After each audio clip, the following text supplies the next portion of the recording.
نجوم لكن مجهولين. كلامنا النهارده عن واحد من افضل لاعبي دوري المظاليم او كما يقال عليه دوري الدرجه الثانيه المصريه. كلامي عن جوكر نادي الترسانه والجناح الطائر، او ممكن تقول عليه كمان الظهير الطائر، يسري وحيد. اللاعب اللي مقدم موسم ممتاز، وبعيدا عن الموسم الحالي فهو لاعب دايما مؤثر مع كل الفرق اللي لعب ليها. يسري مواليد 1998، يعني عنده 24 سنه في الوقت الحالي. جوكر بالمعنى الحرفي للكلمة، يتخطى لعيبه كتير بتلعب في انديه كبيره في الكره المصريه. يسري بيلعب في 4 مراكز مختلفه، بيلعب باك ليفت وينج رايت ووينج ليفت ونص ملعب ايسر. والجميل في الموضوع ان كل المراكز دي اللاعب كان مؤثر فيها جدا، وكان بيقدر يسجل ويصنع بشكل كبير، ولاعب عنده شخصيه ودايما بتلاقيه في الاوقات الحاسمه. وبالمناسبه رجله الاساسيه هي الشمال، ولكنه عنده اتقان شديد جدا بلعبه بالرجل اليمين. على مستوى المسيره يسري سبق ليه اللعب في الجونة والمقاولين العرب ونادي بدر،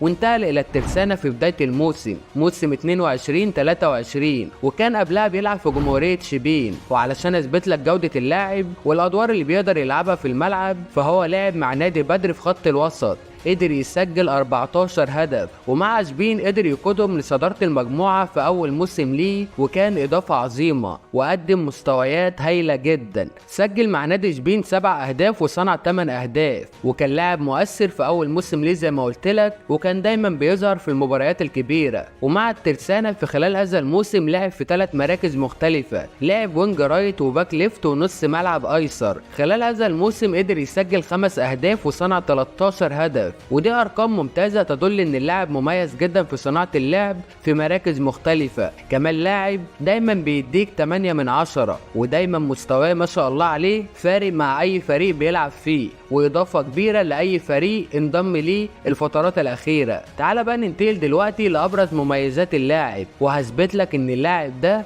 افضل كتير من لعيبه كتير بتلعب في الكره المصريه او الدوري المصري الممتاز. بص يا سيدي، يسري لاعب للوهله الاولى لما تشوفه هتعرف ان الدريبل بتاعه ممتاز. لاعب كورته عاليه وعنده حلول فرديه رائعه، مميز جدا في المراوغه ودايما بيفوت 1 على 1 بشكل مبهر. لاعب متحرك بشكل كبير وبيقطع مساحات كبيره في الملعب، وعنده قدره بدنيه ما شاء الله عليها يعني ممتازه. كمان لاعب عنده دقه في الاوفرات جيده، وبيقدر يلعب في مركز الباك ليفت رغم انه مش مركزه الاساسي، ولكن بيقدر يلعب فيه وحافظ مهام المركز، وبيقدر يصنع منه اهداف كتير زي اللي قدامك دي، ولكن مجهوده الهجومي اكتر منه كدفاعي. كمان بيلعب برجله الاتنين بنفس الدقة تقريبا، ودي حاجة مميزة جدا، لانه لو في الجزء الامامي ومعاه الكورة بيقدر يفنش الكورة او يعمل اسيست برجله اليمين او حتى الشمال. ضيف على اللي انا بقوله لك ده انه لاعب سريع بشكل ممتاز، وفعلا بيقدر يفوز بصراعات كتيرة.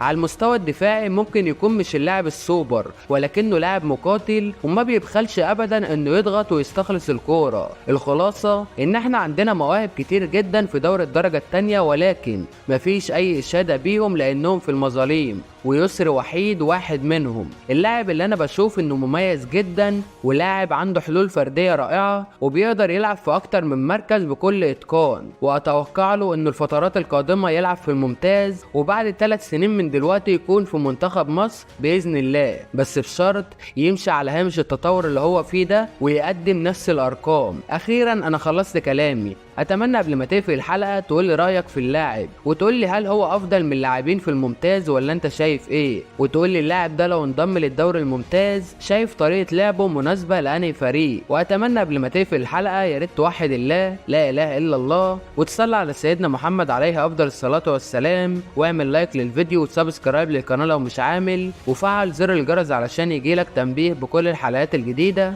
وكان معكم اخوكم طوفان اهلاوي، نتقابل في حلقه جديده ان شاء الله. سلام.